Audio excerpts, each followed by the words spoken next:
تو माह बारक रमज़ान वो बरकतों वाला महीना है कि जिस महीने के अंदर हम ज़्यादा से ज़्यादा दुनियावी रिज़्क को भी हासिल कर सकते हैं और अख़रवी रिज़्क को भी हासिल कर सकते हैं।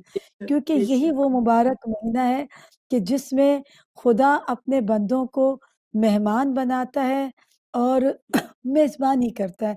तो जब माह बारक रमज़ान की चाँद रात हो कि जो अपने लिए खैर व बरकत चाहते हैं, तो उन्हें चाहिए कि वो चाँद की खबर सुनने के बाद माह बारक रमज़ान की या चाँद को देखने के बाद जिसको जैसे भी सहूलत हो, तो उसी वक़्त वो मग़रिब इशा की नमाज़ को अदा करने के बाद 2 रकत नमाज़ तौबा, सलात तौबा पढ़े और उसके बाद सूरह अल-फतह की तिलावत करे और फिर 25 मर्तबा सूरह कद्र की तिलावत करके बारगाह रब्बुल इज़्ज़त में माह बारक रमज़ान ही का वास्ता देकर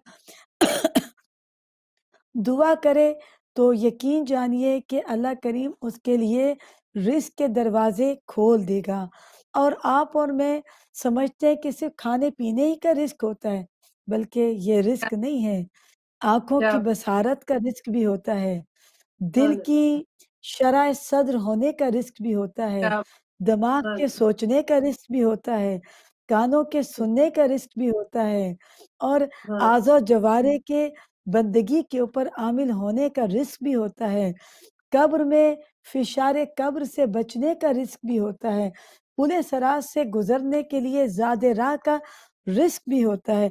यानी कि रिज़्क हम लिमिटाइज़ कर देते हैं सिर्फ़ खाने-पीने की हद तक, बल्कि सेहत का भी रिज़्क है।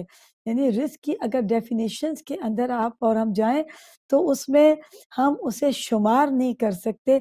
इसीलिए तो अल्लाह सुब्हान तआला अपने बंदों को कहते हैं कि जो कुछ मैंने तुम्हें अता किया, तुम मेरी नेमतों का शुमार नहीं कर सकते हैं। अगर समंदर स्याही बन जाएँ, तमाम दुनिया के दरख्त कलम बन जाएँ और उसकी मदद के लिए और मज़ीद समंदर लाए जाएँ और हम उसकी नेमतों को लिखना शुरू करें, तो हम उसकी नेमतों का शुमार नहीं कर सकते।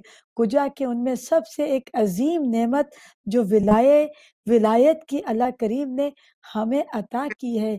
जिसके पास विलायत आ जाए तो फिर परवरदिगार उसे करामत अता कर देता है। करामत यानी ये कि वो बैठता ज़मीन के ऊपर है और अर्श की खबरें रखा करता है। बात उसके लिए फिर ज़मीन की जो चाहे अपने आगे मुहैया कर लेता है, क्योंकि विलायत पर ईमान और उस पर मोहब्बत और विलायत को समझते हुए अपने किरदार से उसका इज़हार करना, ये उन्हीं बेशक लोगों का शेवा है कि जहाँ पर हमें शम्स तबरेज़ नज़र आते हैं कि मौलाना रूमी कुछ लिख रहे थे, किताबें फ़िक़्ह की, शरीयत की, बहुत कुछ उन्होंने किताबों को लिखा। तो एक मर्तबा एक बोसीदा-सा लिबास पहने हुए एक शख़्स आया और उसने कहा कि, "ये मौलाना साहब, ये आप जो लिख रहे हैं ये क्या है?" उसने कहा मौलाना रूम कहने लगे कि इसमें दीन की बातें हैं, इसमें शरीयत की बातें हैं, अहकामात हैं, इसमें रसूलुल्लाह पाक सल्लल्लाहु अलैहि वसल्लम की हदीसें मुबारक हैं, पर तुम्हें क्या, तुम नहीं जानते हो, इसमें तुम्हारे मैं तुम्हें क्या-क्या बताऊँ, ये तुम्हारे काम की चीज़ नहीं है।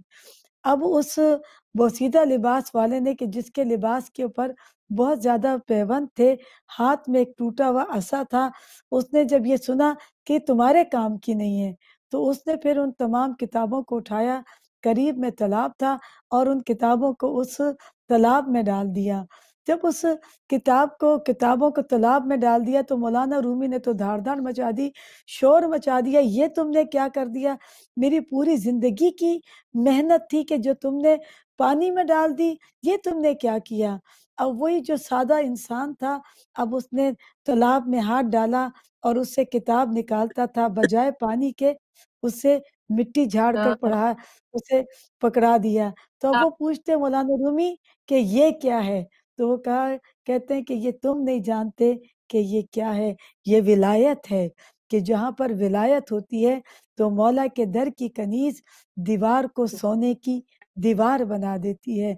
विलायत जिसके बहुत पास होगी, तो खुदा बहुत उसे साहिबे करामत बना देता है।